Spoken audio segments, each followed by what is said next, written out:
our central kitchen. We do about 1,000 meals a day that we pack out to the elementary schools. We have 4 elementary schools serving from a range of 125 to about 300 meals at the different schools, depending on their participation. And we do a lot of component setting up from here, where we'll generally pack out the hot portion, and we utilize the salad bars really well in all of our elementary schools as part of the meal pack. So we have a big warehouse where we store all of our fresh fruits and veg, and everything that we need for a day or two for preparation comes here. It's not a state-of-the-art kitchen, but it works. Today, this is our pork carnitas tacos. We get the USDA pork shoulder and cook it with USDA tomatoes and some spices and some onions, and then shred it, and it makes our pork carnitas. We use the USDA brown rice, and we mix in peas and corn, and this becomes the center of the plate component for the meal. Then when the meal is served, they'll heat this up at the school site, and then the kids will have a variety of tortillas and vegetables and salsas and sour cream on the salad bar to choose from. Lots of cabbage, a bunch of different salsas, chopped tomatoes, romaine and lettuce blends, and then they'll be able to take all that stuff with the hot meal to their lunch table and sit down and make their own tacos. And these theme bars are really successful for us. They're among our most popular. We do a taco salad bar, and it's really great because the kids feel like they have so much more choice. It's not like they're getting spaghetti and take some spinach salad. It's all incorporated, and with the variety of choices, the colors on the salad bar, we get so many more kids using the salad bar. It actually backs up. The salad bar becomes kind of tough. So sometimes our staff doesn't like it as much for the amount of cleanup they have to do, but the kids love it. And it's really building a lot of habit, of muscle memory for them to go to the salad bar and try some of the new things.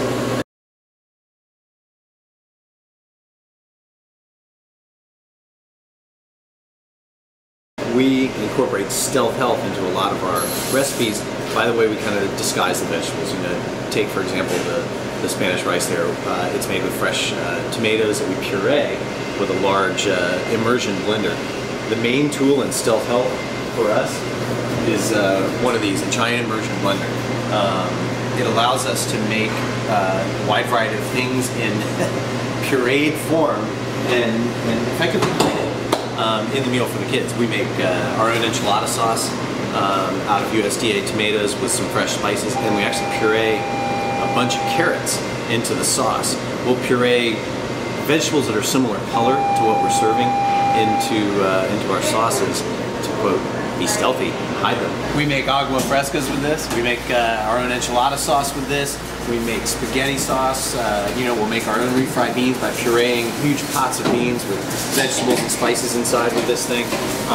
We use it so much we had to get another one.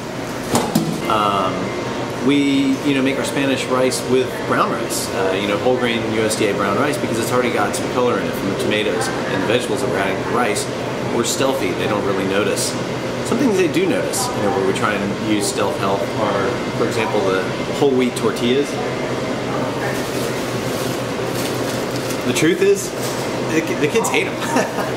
They hated them last year, and this year I think they're just getting used to it. So, some of our stealth health didn't work right off the bat, but the kids get used to it. We do all of our own breakfast baking. We got a quote coffee cake over there that we make with oat flour, cornmeal, and some white flour. But for all of our sweeteners, we add applesauce or USDA blueberries. We'll add peaches, canned USDA peaches, and we'll use the juice from the peaches as part of the liquid to sweeten the coffee cake without adding any added sugars. We really use a minimal amount of the streusel topping that the kids really use as a visual recognition for the coffee cake. I tried to get rid of coffee cake at the beginning, and our sales went down 30% for breakfast. So it's one of those things that we try and make our own version of it so that it's recognizable and culturally appropriate to the kids, but that it has a lot of stealthy health in the ingredients and in the techniques. We make our own refried beans out of USDA beans. We're actually cooking some right now to make refried beans, but they're not refried beans. They're just pureed beans with lots of vegetables in it. We put in tomatoes, carrots, and onions and puree the whole mix. The carrots, onions, and tomatoes give it the same body as you would with regular refried beans, which of course are loaded with oil. That's why refried beans are always looked at as not being healthy compared to whole bean. But they're recognized, they're culturally appropriate, so we make our own version to practice our stealth health. Alright, when I first started, we talked about going to scratch cooking. I reminded everyone, modern equipment, everything is really good, but the best tools you have are at the end of your arms and on the top of your shoulders. We have a bunch of different equipment, but these new combi ovens combine a convection oven with a steamer and they work together. So we can do 100% steaming in here. We'll steam vegetables and cool them off. We can bake all of our breads in here. And then we can program recipes directly into the interface and scan a barcode with a hand scanner, and the computer in here will actually cook to our specifications with roasting it first and perhaps adding an additional steam at the end. And we utilize that for our carnitas that we're using today. It adds some steam in there that allows the pork to cook slowly, the fats to render off, and not to get too crunchy and burned up. So we retain the moisture by programming this fantastic piece of equipment. Inside it is a rolling cart. It comes out from the oven after we cook, say, a huge batch of rice, steam off some broccoli. From the oven, the cart goes right into the blast chiller. The blast chiller is a piece of equipment that will cool food, 250 pounds of food below 40 degrees in 1 hour. It has the same digital interface that we spoke about here. It prints a HACCP chit right out of it after the food has been cooled. Inside the machine are thermometers that we put into the rice, and when it reaches acceptable temperature below 40 degrees, it prints the time in, time out, HACCP sheet, and label and dating come right out of the machine. So it takes care of a lot of our food safety issues and HACCP control records. Frankly, some of the best tools we have are the old-fashioned tools. Salad spinner, he's been around for years. The old-fashioned people. And the old-fashioned people. Our biggest cost-saving tool is right here. When I graduated from cooking school, Jacques Coutin told me in a $1 million restaurant you could probably save $10,000 to $50,000 a year with this.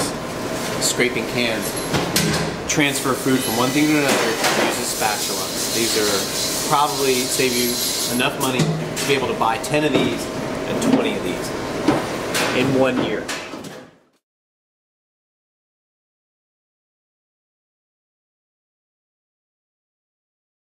We make our own croutons here. The ends of the breads, we use everything. The ends of that's what I have a student do when we get them in. They'll cut the ends of the bread and we put garlic and olive oil and just toast them in the oven and use every little thing that we have. But anyway, I usually have like 2 students per period. At the end of the day, we usually have up to 4. Put like one, we have like these stations. One will cut up all the veggies and broccoli and stuff like that. And we have one that can do our rice for us. I have spaghetti when we have that on the menu. I'll have them come in and do our noodles. I'll have ones start our parfaits in the mornings. They'll, or at the end of the day, they start these things going for us, and we have the great blueberries and the yogurt. We have them working on that, and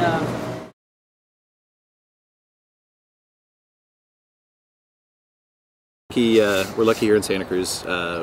Pretty much all of our produce is from within 100 miles. Our wellness policy dictates that we try to buy everything from within 75 miles of our school district, and I got to admit, it couldn't be much easier than being here.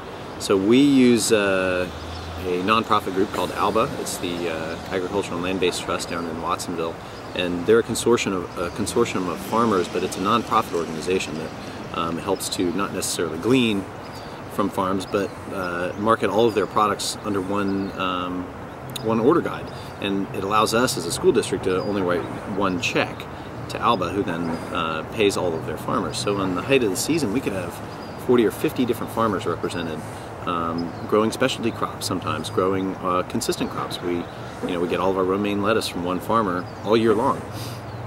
We only get tomatoes when it's tomato season here, so we really buy within the seasons with Alba, and it's really convenient for us.